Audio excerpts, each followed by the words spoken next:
Good evening, everyone. My name is Luis Hernandez, and I'm the National Director of Youth Campaigns and Leadership here at the Gathering for Justice. I'm excited to welcome you all tonight to our virtual town hall. On behalf of everyone at the Gathering, I want to thank you all so much for joining us. As many of you know, the Gathering was founded in 2005 by the legendary Harry Belafonte, an artist, activist, and civil rights leader to build a national movement to end child incarceration. Now, in our 15th year of social and racial justice movement work, we're continuing our efforts through many of our programs. The Gathering has expanded to include our task forces, Justice League NYC and Justice League California. And we want to make sure that you're following us on Twitter and Instagram as well, at NY Justice League and at Gather Number 4 Justice. Our Voice, Our Power is an ongoing series centering young people and encouraging their leadership now and beyond COVID. An effort to sustain important dialogues, we convened a youth cohort at the start of the pandemic that has engaged our audience through storytelling and intersectional conversations like these, which addresses the social ills affecting their lives and examines how the pandemic has exacerbated them. Tonight, Our Voice, Our Power brings you a special panel of directly impacted leaders and organizers in their own right. But before we dive into the panel, I want to talk to you all about what brings us here today. As I thought deeply about what I wanted to share on this panel tonight, I couldn't get past the fact that this nation has collectively spent over $100 billion every year on policing and another $80 billion on incarceration, yet still can't keep its people safe. As a young leader, I'm committed to being a forever student. And in recent months, I've expanded my lens on these systems to one that many would consider abolitionist. It's because I'm drawn to believe in a society beyond one of failed systems, unaccountable law enforcement, and lacking public safety. In the words of Miriam Kaba, I pivot to abolition because it envisions a world where we address harm without relying on the violent systems that increase it. And so what we know is that police and policing was founded on the backs of our enslaved ancestors. What we know is that policing started as an institution to catch and enslave Black people in America. And a system that started on oppression cannot be built or reformed out of that. And so tonight you will hear from an incredible round of panelists, all directly impacted by these systems of policing, violence in our communities, and perpetual state-sanctioned violence at the hands of our government, really talking about what brings them to this work, what are the efforts that are driving, and what are solutions to many of these issues. Our Voice, Our Power continues to be a platform for young leaders across the country. And to the first panelist I want to bring up and welcome is Ashley and Michelle Monterrosa. These are the surviving sisters of 22-year-old Sean Monterrosa, who was shot and killed by Vallejo police on June 2nd, 2020. Sean was kneeling with his hands in the air in a parking lot when Vallejo police officer Jarrett Ton fired 5 shots from the backseat of a moving, unmarked vehicle. These sisters are our leaders and an inspiration to this work every day. They're badass organizers keeping the fight for justice and their brother's legacy alive. And I'm honored to say that they're proud members of Justice League California. Thank you both, Michelle and Ashley, for joining us. Thank you for having us. Next, I want to give a warm welcome to the beloved sister of Alvin Cole, a 17-year-old boy murdered by repeated killer Joseph Bensa, a former police officer with Wauwatosa Police Department who is now serving as the Waukesha County deputy in the neighboring police department. Talevia and her mother Tracy Cole have been bold and outspoken leaders throughout the city of Milwaukee and the state of Wisconsin in demanding justice for Alvin Cole, and we're proud to be in this fight with them. Welcome, Talevia. I now want to introduce Brianna Baker. She's the founder and executive director of Justice for Black Girls, and the mission of Justice for Black Girls is to expand global knowledge of the ways in which US-based systems respond to and perpetuate abuse on Black girls in schools, in prisons, and in protests. The work of Justice for Black Girls focuses on honoring the fullness of Black girlhood in ways that disrupt the systems that dishonor Black girlhood. This work elevates Black girls and experts while creating spaces that enables Black girls to imagine a life beyond the confining structures in which they currently live. Ultimately, Brianna Baker is a social justice educator, scholar, and juvenile justice advocate who is fervent about creating spaces that unconditionally affirm Black girlhood and brilliance. I now want to welcome Tatianna Washington. After her aunt was killed in a murder-suicide shot by her husband in March of 2017, Tatianna became involved with gun violence prevention work. Today, she's a 20-year-old from Milwaukee, Wisconsin, a policy associate at March for Our Lives, and the executive director of 50 Miles More. 50 Miles More is a youth-led organization focused on gun violence prevention. Following the police shooting of Jacob Blake in Kenosha, Wisconsin, Tatianna was also an active organizer in the Black Lives Matter movement. Thank you so much for joining us, Tatianna. I also want to introduce and welcome Devin Carter. Devin Carter is a young leader in the community of Stockton, directly impacted by police brutality. Most recently, he was assaulted and nearly beat to death by police officers in Stockton, California.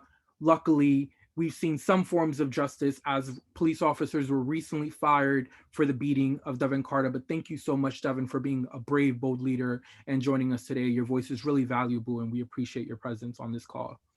Yeah, thank you, guys. And finally, I want to introduce my comrade and colleague, Jasmine Delafosse, a longtime youth organizer and leader in educational justice and a figure in her community of Stockton, California. Jasmine currently serves as a senior regional organizer with the Gathering. Thank you so much for being on today, Jasmine.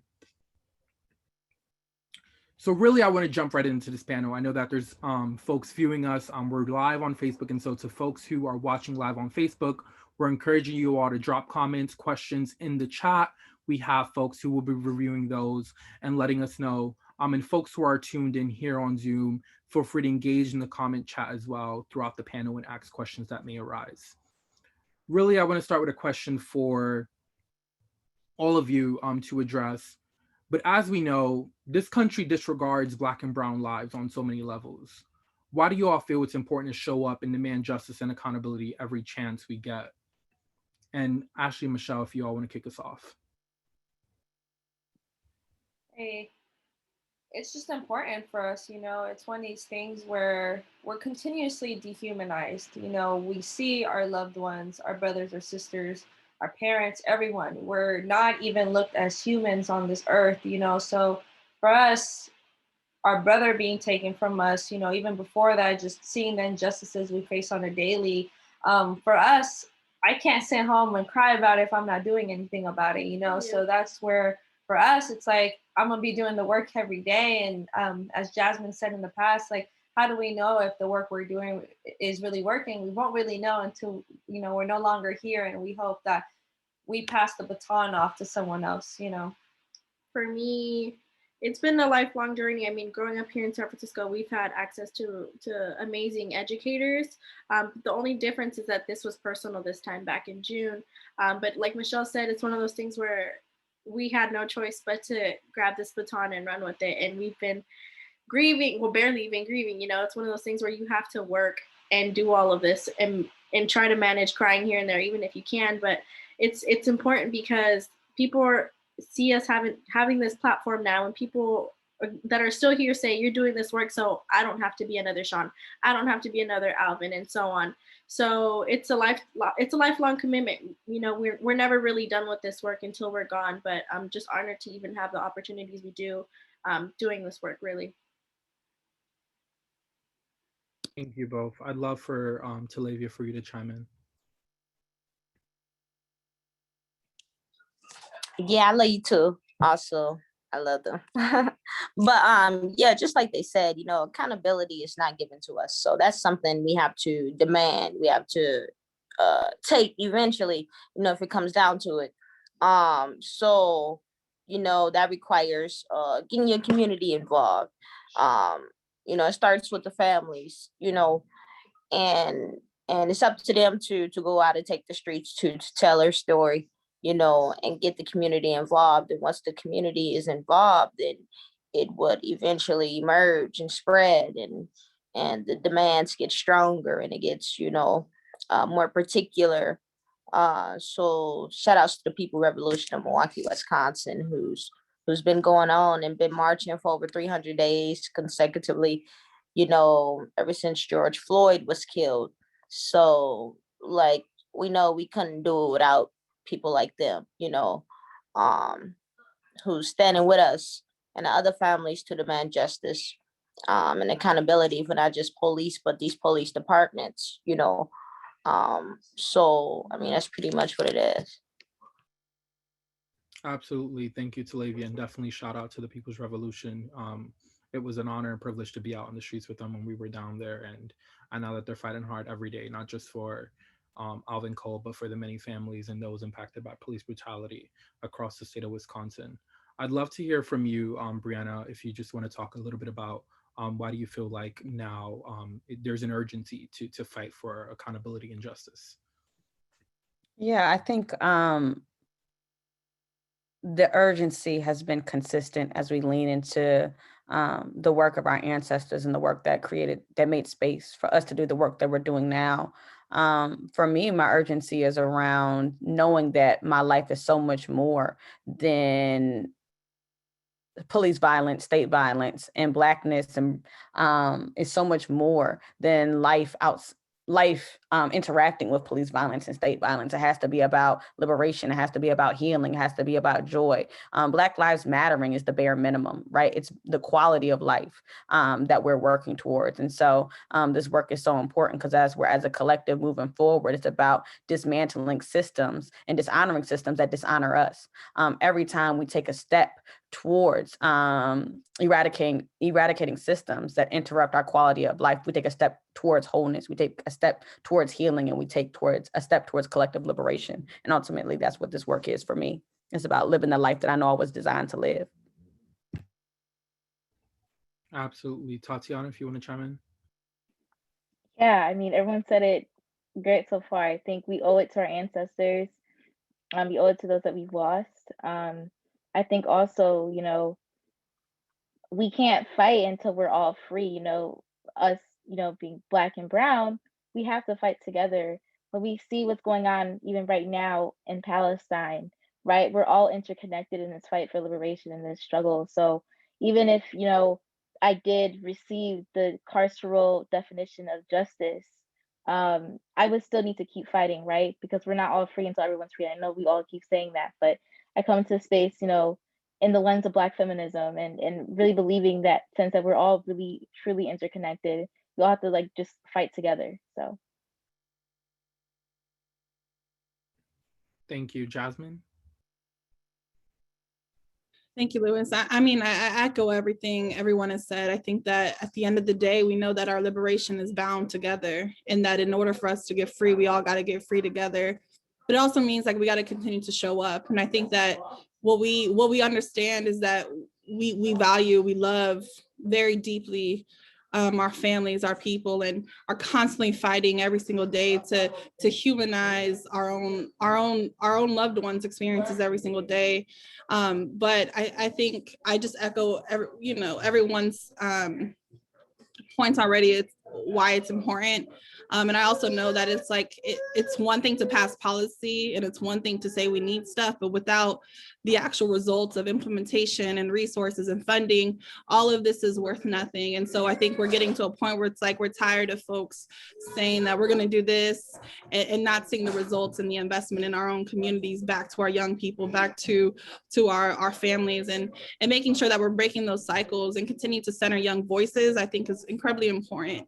And the fact that there has been a lack of agency and urgency from nonprofit leaders to organizations to individuals, and the lack of resistance that people haven't made with the cry of the recent results of Ma'Khia Bryant and Adam Toledo and Alvin Cole and Sean Monterrosa. The fact that the state and country is not burning down of losing these young ones just really deeply concerns me about the status of this country and where we are in this country, about the value of life and human life and young people.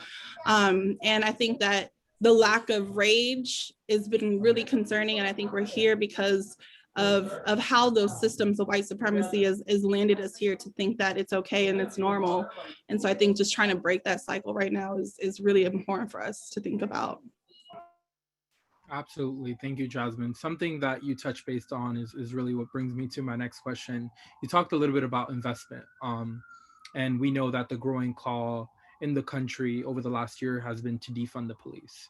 I'd love for someone to just chime in and talk about what that means with respect to your direct story, to your direct community. And Ashley and Michelle, if you all would like to chime in on this question, would love to hear what it means as a demand for you all to defund the police, understanding that when we have resources and reinvestment, or investments into our communities, we can grow beyond state-sanctioned violence and carceral systems that we seek right now as forms of justice. So a little background on the city of Vallejo. The city of Vallejo, we're born and raised in San Francisco, and our brother just happened to be in Vallejo just one night. So we never really knew much about Vallejo until our brother was murdered. And then we did some digging only to find out that Vallejo Police Department has murdered 37 men since 1997. And this continues to be a cycle. And one of the things particularly is that all the city's funding goes to the Vallejo Police Department. And there's like about maybe only 100 police officers. So there's 100 police officers that murder at least one person every year since 1997. And specifically in 2012, it's been about 19 men, including Sean.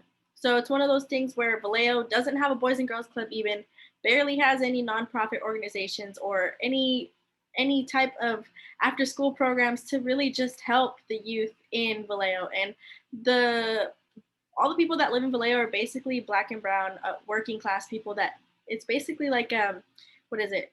A bed city where people just live in Vallejo but commute to San Francisco to a bigger city to work. So a lot of people that are from the Vallejo community move or work in the city but commute there and don't really mind the politics of Vallejo. So a lot of stuff gets swept under the rug, unfortunately. But Vallejo gets all their city funding goes to them, to the police department. It's about like maybe $40 million a year, where we could be helping our youth instead. But here we are spending even more money on guns and on over policing just to murder them. And having militarized, and it's one of these things for us, defund all the police, defund all the police departments. Here it's one of these things where it took an AR-15 to murder my brother. The fact that these officers carry heavy arms like that, the fact that these cities are funding them to have these militarized weapons, it's one of these things where we're not going to war in our small little cities.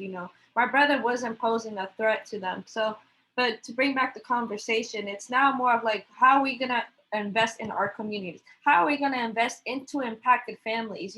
More importantly, I'm sure, us and other impacted families, life took a hard left for all of us. We have no funding, we try to make ends meet, losing your loved one, trying to, rub 2 dimes to bury your loved one, depending on GoFundMe's, all these funds that keep going to the police departments could easily be reinvested into impacted families and impacted communities as well. And like Ashley says all the time, movements die because there is no funding, so instead of continuously the state putting the money into the police departments, let's start investing into schools again, after school programs, more nonprofits, like even having more panels like this in cities that are over policed, like how do we get our minds going? How do we continue the conversation of abolition, So that's where I stand, and I'm still a sponge, we're still learning as we go, we don't have it all set in stone, but it's one of these things where it's crucial. And I know that there's a lot of backlash on even the quote unquote slogan of saying defund the police, but no, it's defund the police, at the end of the day. So that's our take on it. And I get really riled up about it, so. Yeah, thank you so much. And someone dropped in the chat, I think it's valuable to uplift. The Vallejo Police Department gets 47% of the general city budget, which is $50.1 million to be exact. And so thank you for that. And I think that really sort of highlights the ways in which policing is centered amongst all things. In a city where we're seeing very to little, no resources, police officers continue to murder people, yet they continue to get nearly half of the city's budget. But I would love to hear from Brianna if you want to chime in on this conversation and really just talk to folks about what the fund means to you and where Justice for Black Girls are inserting yourselves in this conversation. Yeah. So where Justice for Black Girls stands is abolish the police, a system built on our structural degradation, cannot stand, cannot be reformed.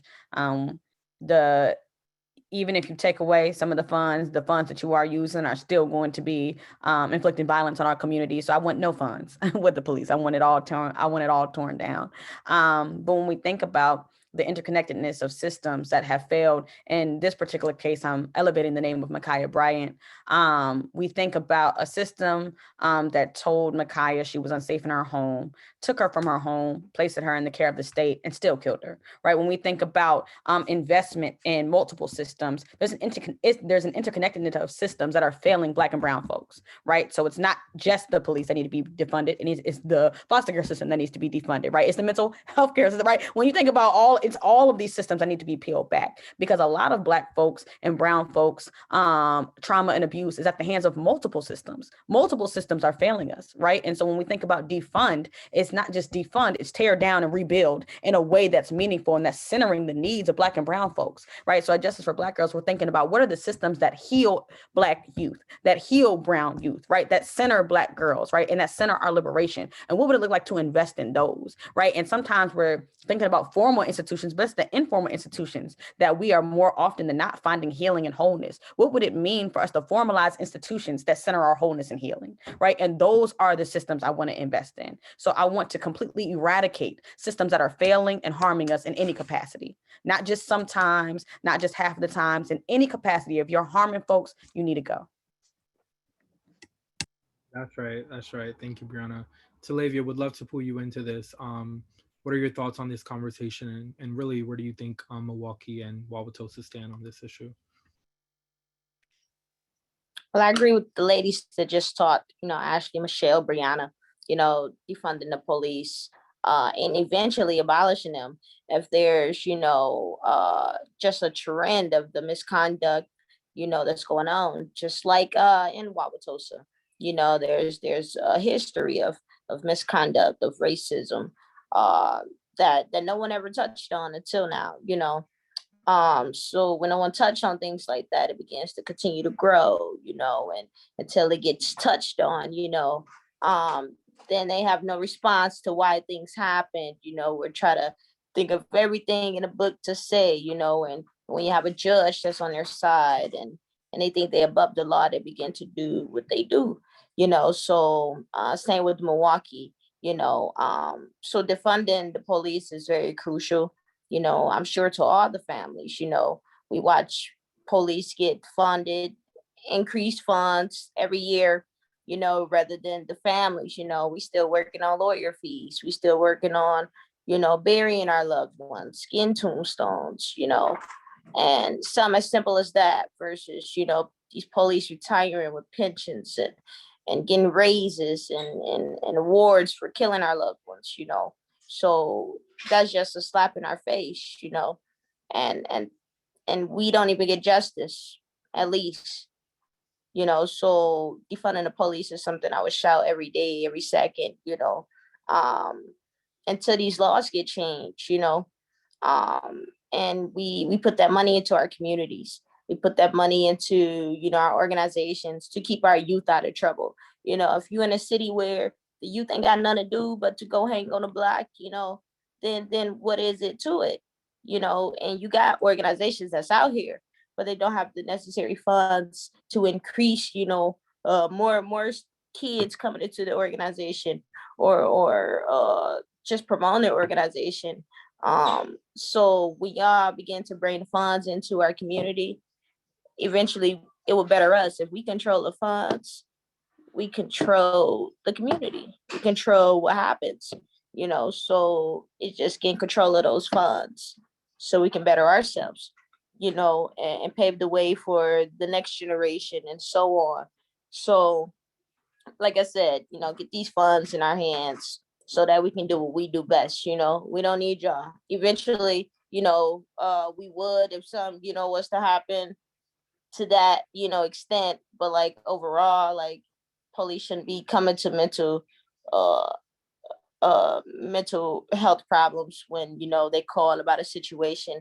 The next thing they end up being killed, because obviously they're not properly trained to deal with situations. And if they are, then, they're not listening. So it's like, oh, they want funds to increase training, to get all these guns and everything. But if the training can be correct.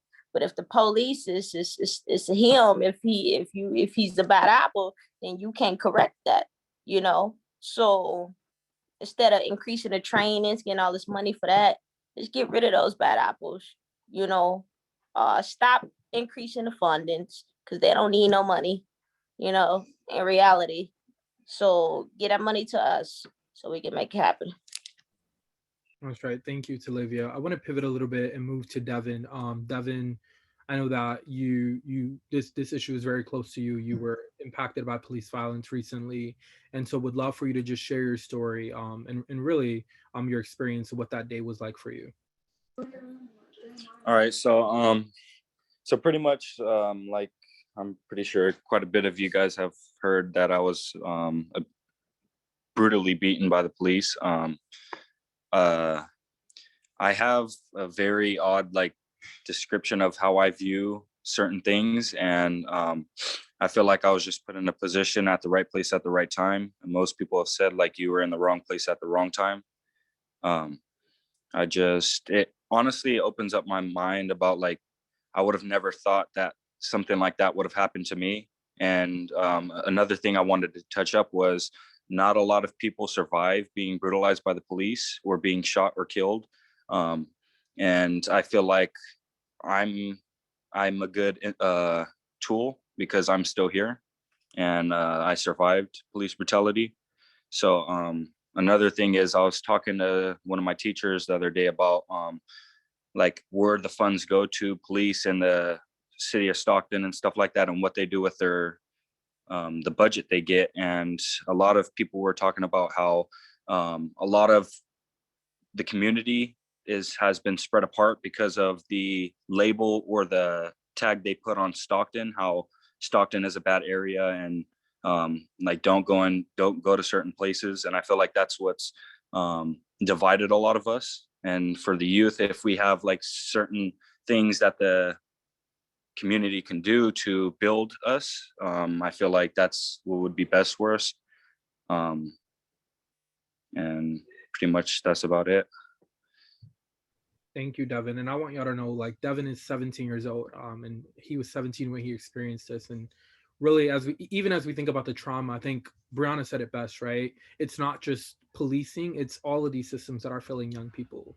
The fact that there's even a culture of policing that allows them to rip a 17-year-old child out of his vehicle and brutally beat him. And we're not talking about one officer, we're talking about 4 to 5 officers who were involved in this, right? And so as we think about how do we hold these systems accountable, it's not just about one person, right? We know it's not just about one bad apple. We know that it's the system to its core. When Talevia was talking about trainings, right? Oftentimes I say police officers are trained to kill. We see the ways in which they show up in our communities. We've seen it once again in Minneapolis, right? A former police union chief who was out on the field training other police officers shoots and kill a young black man, Dante Wright, right? While training other police officers. And so what does that tell you about the culture of policing across the country? It's really a system that continues to enable police officers to actively kill and perpetuate harm against young children. And so I want to move to Tatianna just to talk a little bit about gun violence, right? As we think about police violence, I want to frame it in the context of gun violence, because we know that when we talk about it in a larger sort of scale of how gun violence shows up in our communities, we oftentimes ignore the fact that police violence is gun violence. And so would love for you to just talk a little bit about that and really, again, what brings you to this work. I know I talked a little bit about your aunt and your experience in gun violence, but would love for you to share your story as well. Yeah, so really what drew me to the movement was, of course, losing my aunt. And I have a unique perspective because my aunt was shot by her husband, who was a police officer, used his work issued gun. She called the police before for help, never received that help, of course, like back that blew that mentality. And also, it's domestic violence. So seeing these interconnections of domestic violence, police violence, and gun violence all interconnecting, and this whole idea of what does it actually mean to protect Black women? Like, what does that truly mean? And really, that's why I've gotten drawn to this work. And even when we think about gun violence, and it always gets brought up when we have even these conversations about defunding the police, and especially in cities like Milwaukee and Philly and Chicago and Stockton and all these places where where there's, you know, a lot of gun violence, they'd be like, oh, we want to defund the police, but what about homicide rates, and what about this? Well, why is why is there an uptick if the police would be doing their job? Why is there an uptick, right? There's so many violence intervention programs in these cities that do great work that don't have funding, and I can't think of a fully well-funded organization in Milwaukee that there's so many and they just don't have the funding, you know, and that's detrimental to youth. You know, there's not enough safe spaces for youth. Um, so really, it's why I got brought into this work in the national gun violence prevention space. These conversations are left out. We don't talk about Black and brown gun violence. We don't talk about police violence enough, and we don't realize how these are all interconnected and how guns and the Second Amendment, all these things have really been used to uphold white supremacy. Absolutely. Would love for you to chime into this, Jasmine.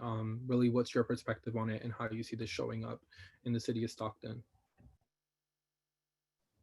Well, I mean, I just echo what Tatianna said. I mean, the reality is that has been the case. But what we know when we talk about who keeps us safe, we oftentimes know that the center and the core of that, it is us. And that when we begin to talk about reframing even the conversation around safety, we know that oftentimes when we talk about safety, it's in the framework of who's committing crime, who's doing what, who's driving it, versus centering it on well-being, right? Like when we talk about safety, oftentimes when we ask, you know, folks even on this call or others about what does safety mean, we oftentimes come back to a more familiar place, right? Something that is centered, like my family keeps me safe. I feel like relationships, or when I have access to money or resources or stable housing or home, I feel at my most secure self, right? Or my best self, or when I have access to the basic fundamental needs that we need to be able to thrive, that is where safety really is, right? And so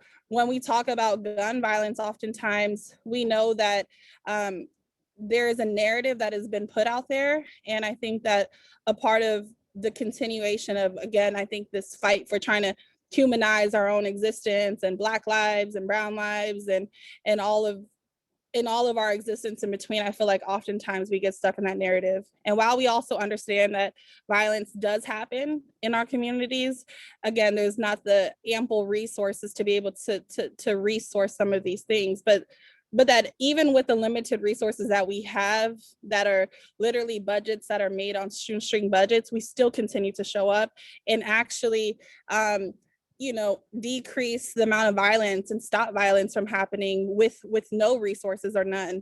And so that the best credible messengers we know are our people. And so I think that when we talk about that's what comes to mind. And it's all about just reshifting and recentering this conversation around wellness and well-being and what is really at the core of safety versus the narrative that it's always been. And I think that that's kind of what is sticking out for me when I heard Tatianna bring that up. Absolutely. I mean, just largely as I think about it, I'm reminded by a conversation I had with an elder who reminded me that violence begets violence, right? And so when we have police officers shooting and killing people in our neighborhoods, same police officers who are over policing and harassing our neighborhoods, what can we say to these young people who are on the streets, who already feel powerless, who already feel like they need a gun to walk around and survive, right? And so as we have conversations about violence holistically and how we address it, I think it's important to pin that exactly. We need the funding and the resources to go to these organizations who can actually prevent gun violence, or engaging young people who are most susceptible to this crisis, police violence and gun violence as a whole. But really, I think I want to move to a question around what brings us here today, right? As we think about disarming the state, I think about Ma'Khia Bryant. And Brianna, you were recently out with the family in Columbus, Ohio. And a lot of what I was thinking about, even as I saw rhetoric on social media from even people within the movement saying that Ma'Khia somehow deserved what happened to her because of how the scenario moved out, because of how the video that was released portrayed her, because there was no context to the situation that happened, because the foster care system failed her. As we think about disarming the state, I'm thinking about the weapon, the systems that the state props up as violent weapons. And that is the foster care system. That's policing. And that's all these other forms of systemic oppression that have really detrimentally affected the lives of young Black and brown children, but specifically young Black girls. I'd love for you to just talk a little bit about that and really what it felt like for you to be there in that moment. What are the calls of the family of Ma'Khia Bryant, and what do you think we need to do to disarm the state? Sure. I have so many feelings about my time in Columbus because overwhelmingly, Ma'Khia was adultified, dehumanized, and rendered disposable. What we know about Black girls is that they're not disposable and we're not irredeemable. You can't throw us away, and we're always worthy of protection, no matter how we show up. And what Ma'Khia's case showed us is that we have determined that there's a certain way you have to show up to be worthy of protection. And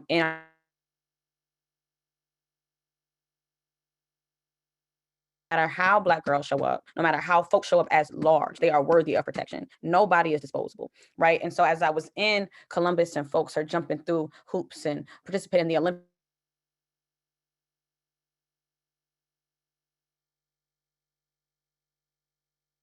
some of us aren't worthy, right? And so when I was with the family, they are really clear about a few things. They're very clear about the fact that their baby did not deserve to die. There was a way to avoid conflict without death, right? And as we're in the city of Columbus, activists and organizers on the ground there are very clear about the ways in which Columbus Police Department has been failing Black and brown folks consistently. And what they're demanding at this point is that the Department of Justice investigates the CPD. They're no longer interested in review. They've been requesting and screaming for years for a nonviolent crisis intervention program. That has not happened. And currently CPD is supposed to be under review. They're setting up meetings and they're interested in conversation. And the people of Columbus are demanding action, right? Ma'Khia's family, at bare minimum, should be reunified, right? They should be to take their child from the state and say that she wasn't safe in their home, and she wasn't safe in their home because it wasn't big enough, not because there was violence there, right? But in the space that she was in, she was murdered by the same state that took her away from her family, right? And then it's super disheartening to see the ways that people don't know how to memorialize Black girls. Disproportionately, the questions that I receive in interviews around Ma'Khia is how should we honor her in afterlife? Honor her beautifully, right? The same way anyone would want to be honored. How do we not know how? What does it say about a nation that does not know how to memorialize folks even in afterlife, right? Black children are worthy of honoring no matter how they show up. Nothing that Ma'Khia did warranted the way that she's being treated. As I sat at her funeral, if she had been perceived as respectable, I truly believe that it would have been full, right? But because she didn't show up in the ways that folks wanted her to show up, in all the ways, different systems that failed her, influenced and interacted with her murder, right? Folks have convinced themselves that some kind of way her innocence wasn't earned. Therefore, she wasn't worthy of protection. Innocence is not a badge, right? It's innate. And so it's not something that we have to put on. It's not something that you have to earn through a series of actions and behaviors. That's innate. All children are worthy of being protected. And so as we think about the story of Ma'Khia, I hope that as a nation, we're able to move forward as folks able to see children as children. That's all we're asking. See children as children, worthy of protection, delicate, sacred, and worthy of love. Oof, oof, a whole word. I mean, wow. It's a lot to digest because I'm still reliving sort of some of those experiences and some of the things that I had to argue even on social media with people, right? Yeah. The fact that it was so easy for people to just, in their mind, call a spade, quote unquote, and dispose Ma'Khia rather than censor her and the fact that she was a child, right? Because I think we lose that in translation oftentimes. The fact that a lot of young people who are impacted by police violence and brutality are children. Yeah. And we think about just even as you talked about your experience there, it makes me think about my time in Wisconsin. So I want to bring it to Talevia. Talevia had a very similar experience, right? The Cole family experienced violence on many levels because even the local press and media outlets vilified Alvin Cole. The ways in which we had to come in was really trying to own a narrative, trying to shift discourse, because every headline was about the fact that, similar to Ma'Khia Bryant, Alvin Cole didn't deserve protection. Alvin Cole didn't deserve to live. And so, Talevia, I'd love to hear from you. What was that experience like for you? And what are still some of the battles that your family's fighting today? Yeah, so that's pretty much how it was, finding out hours later that our loved one was deceased. It's something my family had to go through. They had to find out if it was him or not. They had to find out where he was, because all of a sudden he was a John Doe, with identification on him. Like, finding him, like I said, hours later. I'm talking about pronounced dead at 6 o'clock, found them at 11, 12 o'clock, so it is ended on the news, like a grown man was killed at Mayfair, so it's like, nah, that's not him then, because he was 17, just turned 17 2 weeks before, so you can't tell me that was a grown man still in high school, he was a child, and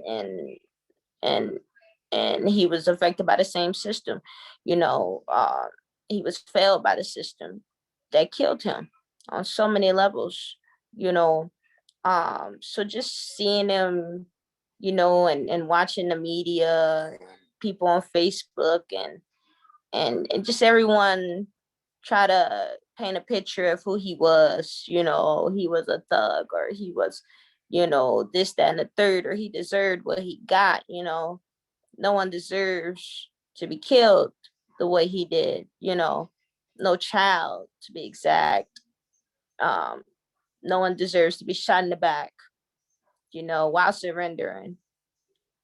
You just can't say when someone lives and when someone dies. That's just not your job, so just to see all that blow up in our face, and it's like you want to respond, but it's like, why waste our time, to the negativity, because so many people, especially when the police departments come out with this narrative, oh, this is what happened, when there hasn't been a thorough investigation, oh, this is what happened, he had a gun, he shot a gun, like, but these are all inaccurate statements, but the people who saw it first, that's what they sticking with, regardless of what the family says, regardless of what the evidence shows, regardless of what the lawyer says, this is what the police department says. So guess what? They're going to believe it.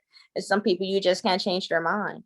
They're going to stick to what they said. So it's just like, okay, do that, but we know the truth, so that's why it was our job to go out and talk about him, and about who he was and how he was a family person, about to graduate high school, about to attend Jackson State University, like, yes, he'd been in trouble, but that doesn't mean his life should have been taken, that doesn't mean he was in trouble in that moment. That doesn't mean, he didn't have the right to live or deserve a fair chance, if any of that was the case. Like, everybody deserves a chance. So take that chance in court. Don't take my life here. Let me face an actual judge. Cops cannot be the judge and executioner. Like, it doesn't work like that. So just seeing all of that, that shook us, like I said, I ain't never been in no situation like this. So just like, it's emotions involved now, because they're talking about our loved one. Like, hold on, but it's just like, telling your family, like, we know what it is, we know what it ain't. You feel me? People gonna talk. We can't entertain everybody. All we gotta do is go out and share our story, and the right people with the right mindset and a good heart will know what it is, pretty much. Absolutely. I think you said it perfectly. Oftentimes police want to play the role as judge, juror, and executioner, in one, and really, it makes me think about Sean Monterrosa, right? And so I want to bring it to you both. Even as I think about a lot of the things that we've been talking about recently, as we near the 1 year anniversary of his death, I'm still held aback by the fact that a police officer shot from the from the back seat of a moving unmarked police vehicle, right?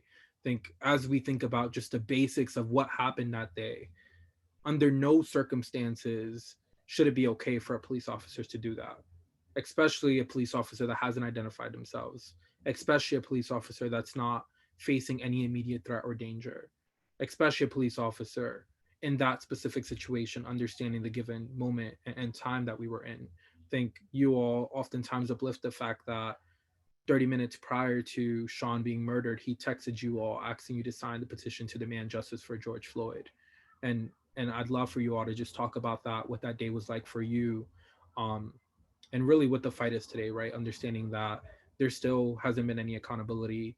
We are currently in the balance of weaving through a system that keeps tossing and playing hot potato with your brother's case, no one wanting to pick it up.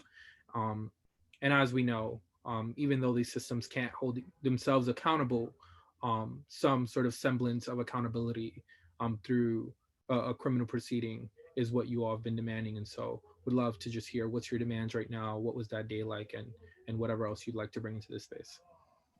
So on June 1st, we had work the morning of, so we had come back home.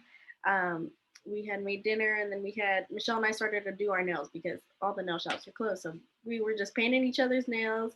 And then at like 11:49, we get a text message from Sean. So Sean was staying with the girlfriend his last girlfriend at the time. And he had texted us the petition for George Floyd. We were in a group chat, and we actually all shared locations for emergencies.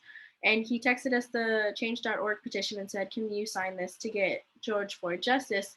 And then like within seconds, Michelle said, "Yeah, I just did it." And then I reacted with a heart. And then we didn't think anything of it. We didn't even bother to check his location. We just went back to doing each other's nails up until we go to bed, and it's like 1 a.m, and we get a call from the girl who left, or the girl who Sean was with, saying Sean's dead, and like hysterically crying. And we're like, hold on, what's going on? And then we look at Sean's location only to see that he was in Vallejo. And our family has no ties to Vallejo. We've only been to Vallejo like once or twice ever in our life.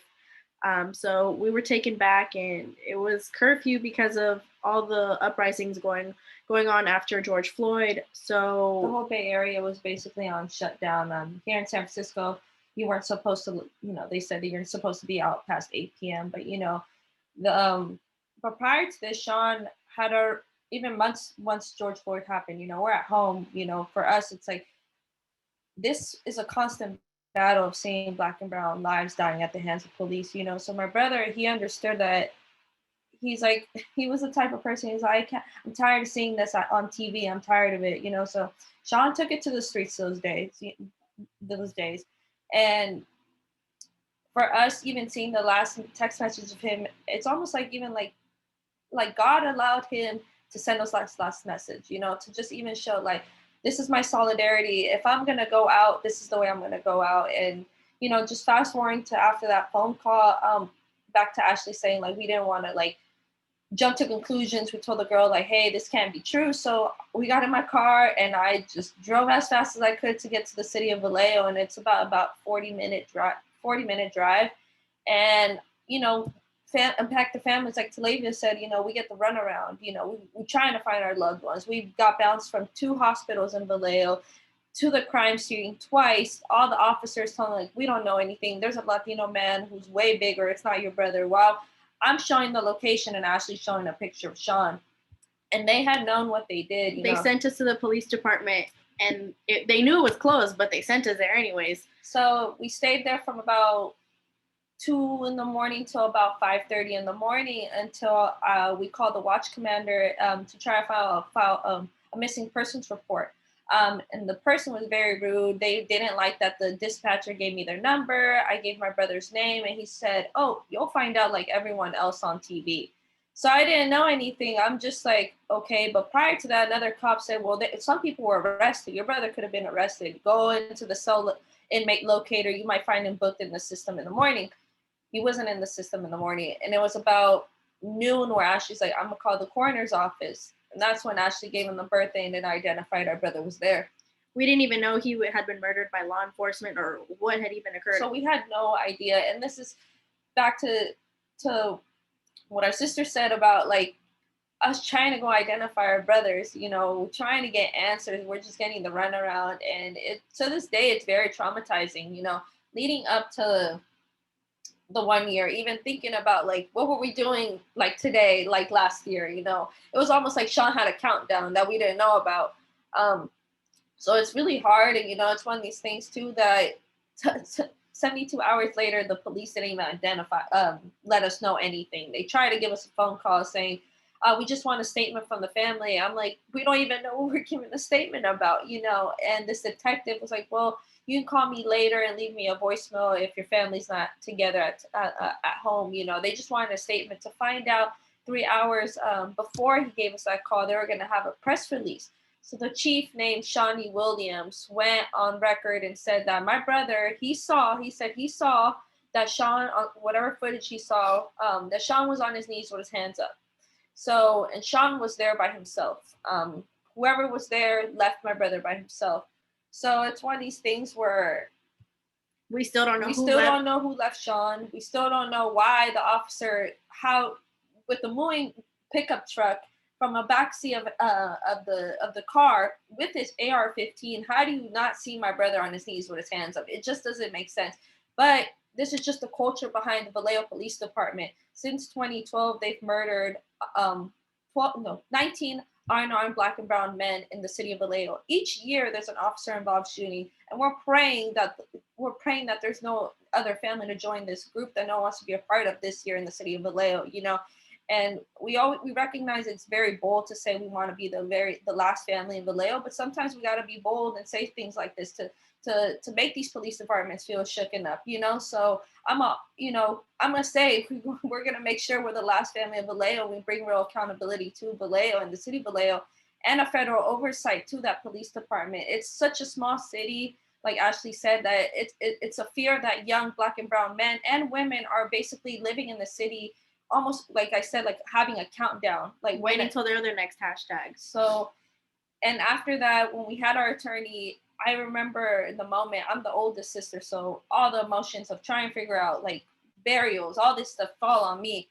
And I asked the attorney, he's like, you guys need to get on camera. I said, can you give me a week? And he said, no, I don't think you understand. You need to get on camera. Otherwise, they're going to push their own narrative. And ever since then, you know, it's been nonstop for us too. You know, there's moments that we cry and grieve as we go, but we understand that this is a journey that we don't understand almost we were picked for or select, you know, we're able to devote our whole life to this, to fight for to prevent even saying the narrative of what about the families are to come. No, let's stop that narrative. You know, let's push for the narrative of ending this from other families joining this family no one wants to be a part of. So that's what we are. And, you know, our demands are still the same as we had, appointing a special prosecutor or the new appointed AG here, Rob Bonta in California, to take on and investigate our brother's case and just the destruction of evidence.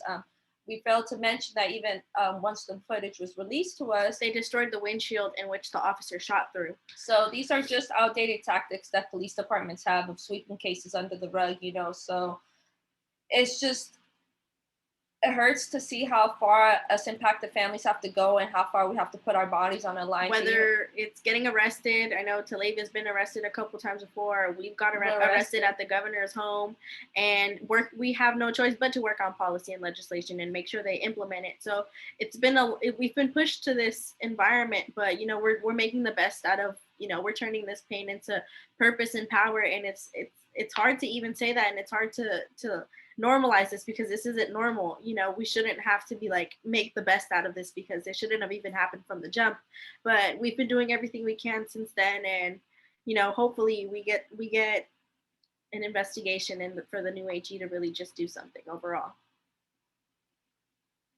Thank you all so much. I think as you all know, I think it's always a traumatic and painful experience to have to relive that.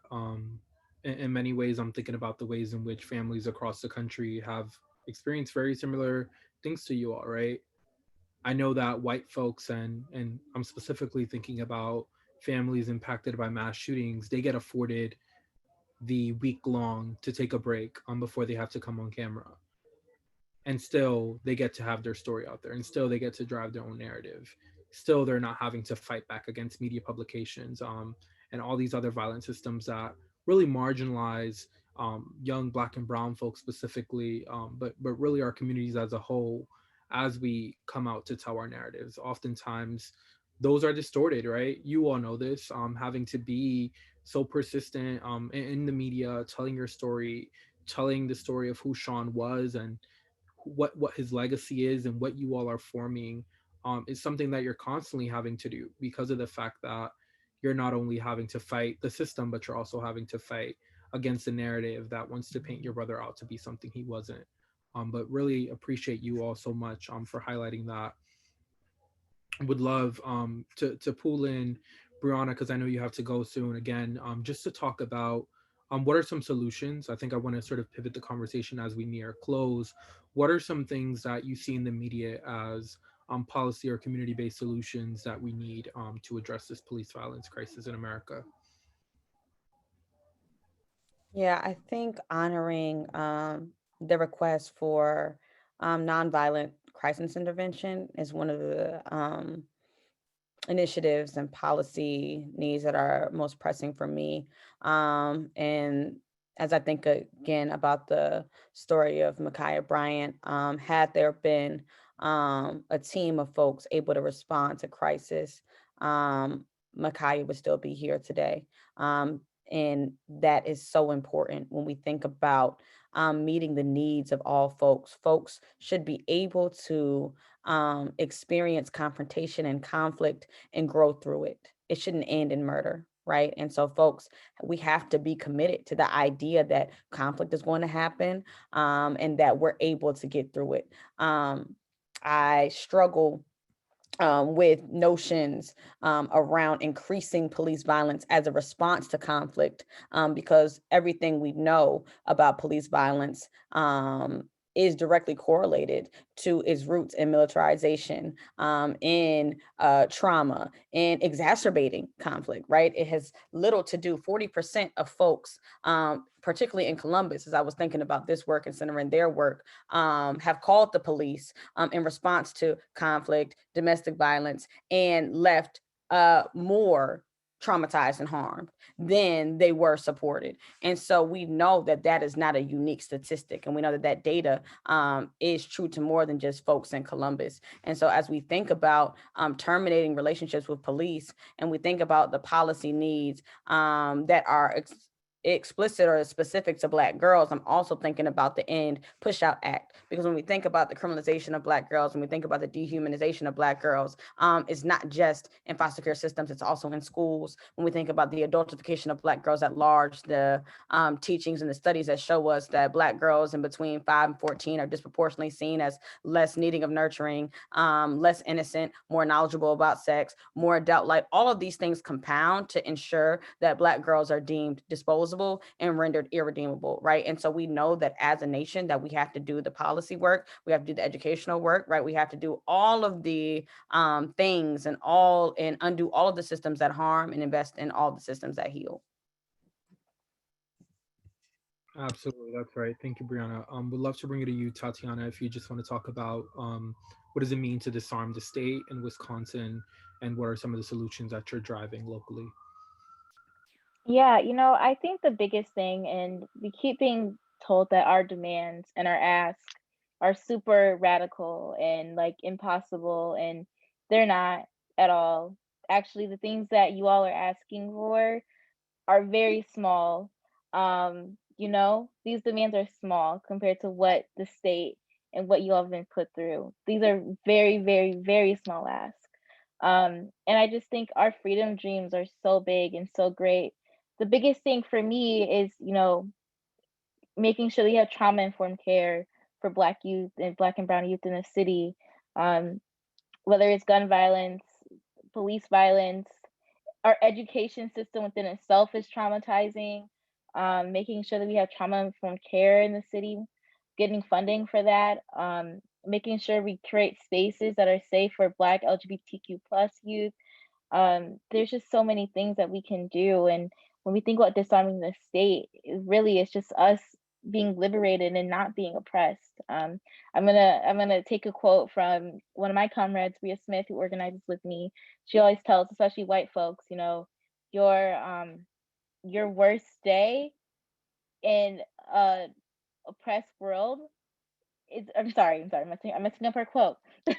Your worst day in a liberated world is, you know, compare it's so much better than what we have right now in this system. So, you know, we just have to work together and keep fighting. Absolutely. Thank you so much. Would love to bring in Jasmine. Jasmine, if you can just tell us what are some of the solutions that you're driving out in California, specifically tied to policy, as well as what it looks like to disarm the state. Yeah, no, thank you. I mean, we've been supporting, you know, several campaigns here through Justice League and the Gathering, you know, with Justice for Sean, also for Justice for Devin Carter, who's based in the city that I'm from, and Justice for Jakey and other families who we've been directly working with, who have been uh,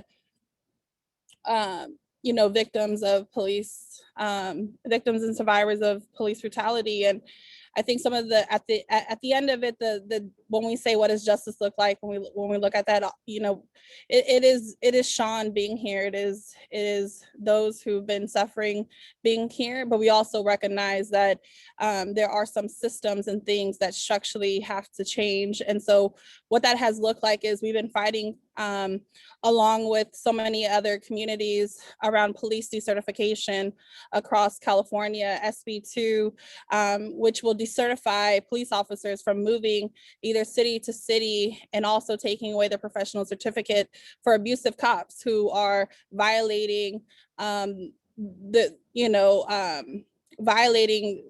rights. We also recognize that just because you have decertification doesn't mean that it addresses all of the violence that is happening in communities, but we're fighting for that.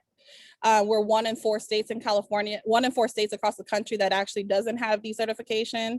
Another one that we're also fighting for was to Brianna's point, where, you know, what does it look like for us to reinvest into other alternatives? We have an assembly bill right now that's up, which is called the Crisis Act, which basically will create community response initiatives to strengthen emergency calls. It's a pilot grant program to invest in community-based responses as alternatives to police responses, both from local emergencies to public health crises to mental health crises, intimate partner violence, natural disasters, and also community violence. So when we talk about earlier, we talked about, you know, what does community violence look like? It was actually in Stockton, not police that brought down the gun violence rates and homicide rates. It was actually community who did that through a community-based effort to reduce gun violence. We're also supporting legislation, and I know Ashley and Michelle have been working really hard and can talk about it as well, as SB 299 that allows families to have access to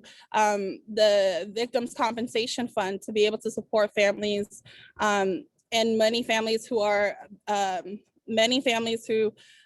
an officer involved shooting are not eligible for the California's compensation. There's a few other policies that we've been fighting for. We've been fighting for the Promise Act, which basically would ensure funding for young people specifically impacted by law enforcement, public agencies, to have access to resources and support. But what we know is that just a week ago that the Senate Appropriations Committee has suspended it because they, again, do not support young people and funding young people's resources. There's a lot of other policies that we're fighting for, and a lot of these policies are also centered with a budget ask, and it also comes with resources and also changing of implementation of how we're looking at funding these different resources. And then lastly, we know nationally, and I know you'll touch upon it, is the Breathe Act and the George Floyd Policing Act, and among others that are happening.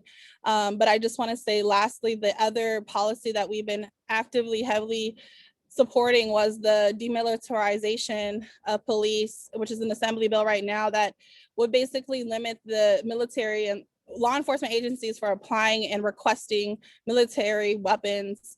And then lastly, I think this is one that will transition us into the next conversation that we plan to have, but we've been supporting a bill called SB 610, which is eliminating law enforcement mandates in schools. So it empowers school districts and educators and protects students from having law enforcement of a broad range of students incidents happening to not notify law enforcement. And so that is a bill that we are also supporting, and that's SB 610. And so I think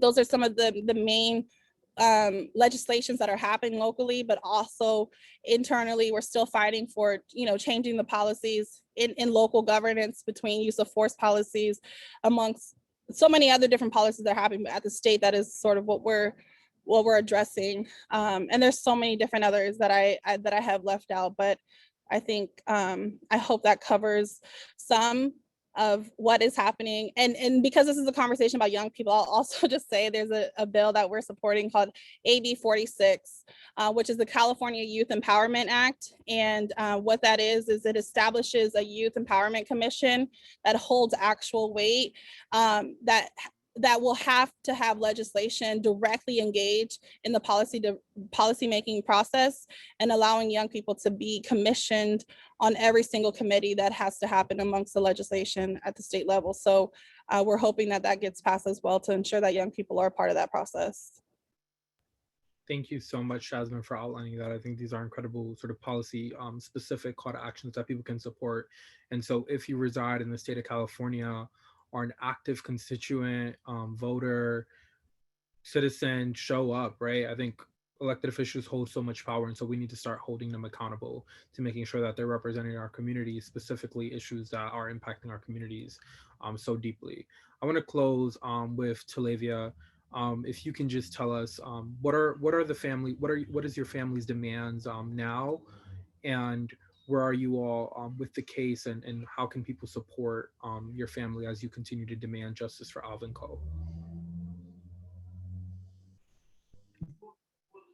Well, thank you, Lois. Our demands pretty much stays the same. Over time, yes, we've been adding to it, such as, continuing to ask for the firing of Joseph Mensah, who was recently transferred to Waukesha Police Department as a training sheriff.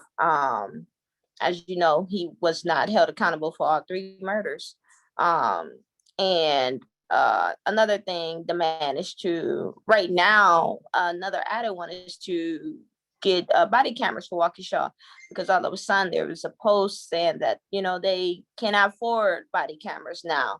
Ironically, now that Joseph Mensah is there, and one of the things we did get passed was the have Wauwatosa have body cameras, mandatory body cameras, which, was passed last year, and now that he's not there and go to another outside agency, they're not requiring body cameras, so it's just like a runaround once again.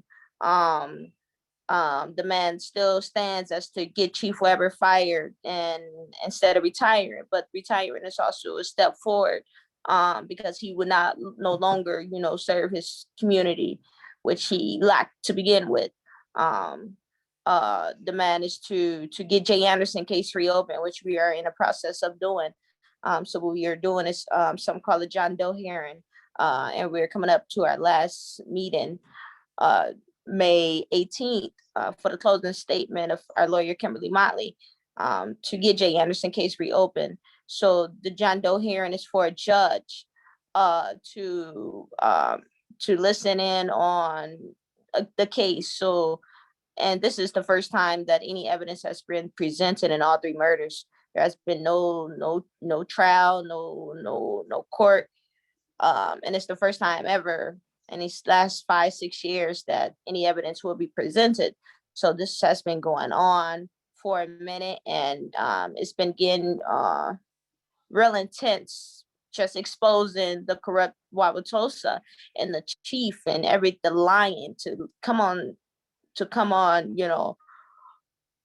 to come in court and lie under oath, shows a lot, about him. As a chief, who's been the chief for over 30 years.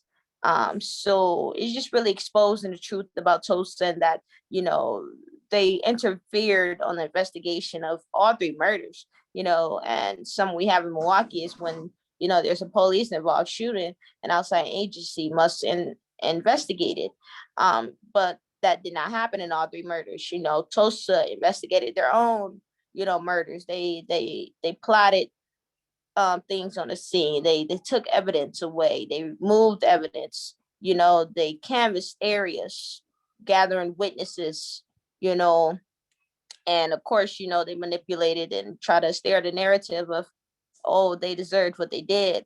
So, so our demand is to, of course, fire Chief Weber, defund the police, is to remove DA Chisholm, John Chisholm, from office, who has been a DA on all 3 cases. And to us, that is a conflict of interest. To us, he should not have been on either cases because of the close relationship he do have with Chief Weber. This is a friend to him. This is someone he eats lunch with.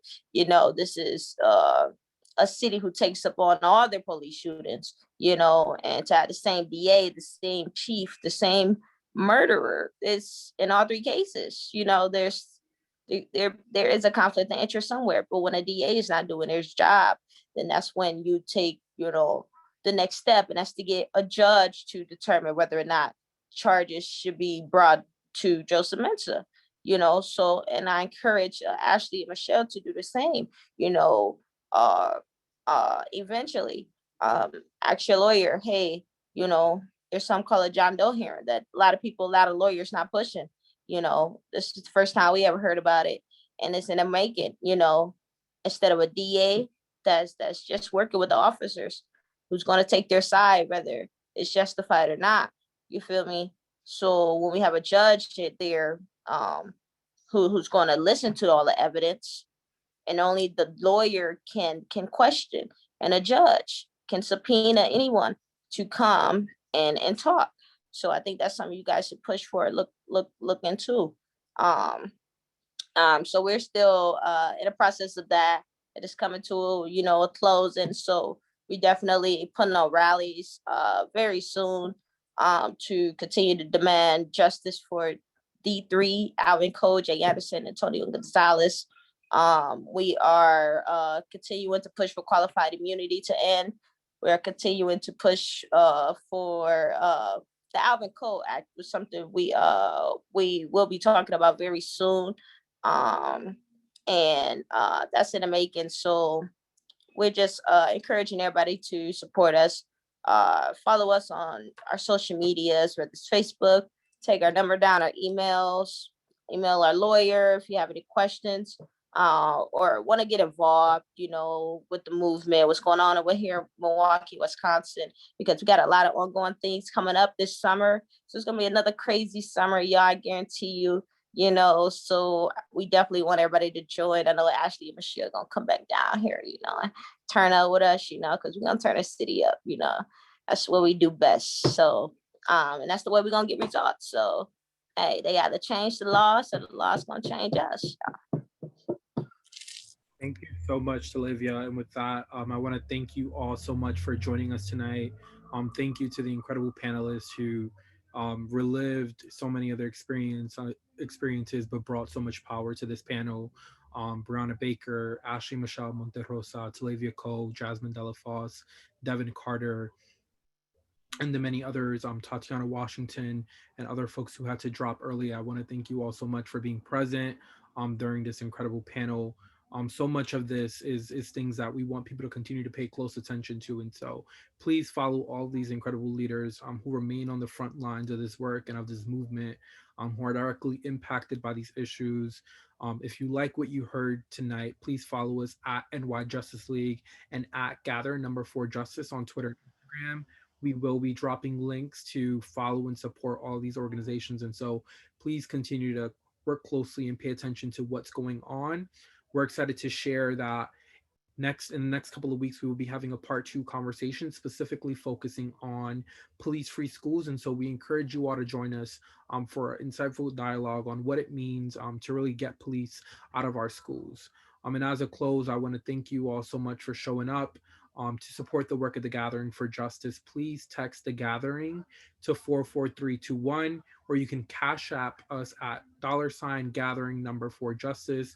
You can also visit our website, gatheringforjustice.org/donate to support our work. And as we continue the incredible Our Voice, Our Power dialogues, we want to encourage you all to join us. And so with this, I'd like to close with a sort of mantra by Naomi Murokawa, who wrote the foreword for Miriam Kaba's We Do This Till We Free Us. And it goes, abolition is becoming, it is beautiful, and it is what we do till we free us. Again, abolition is becoming, it is beautiful, and it is what we do till we free us. And so thank you all so much for joining us tonight.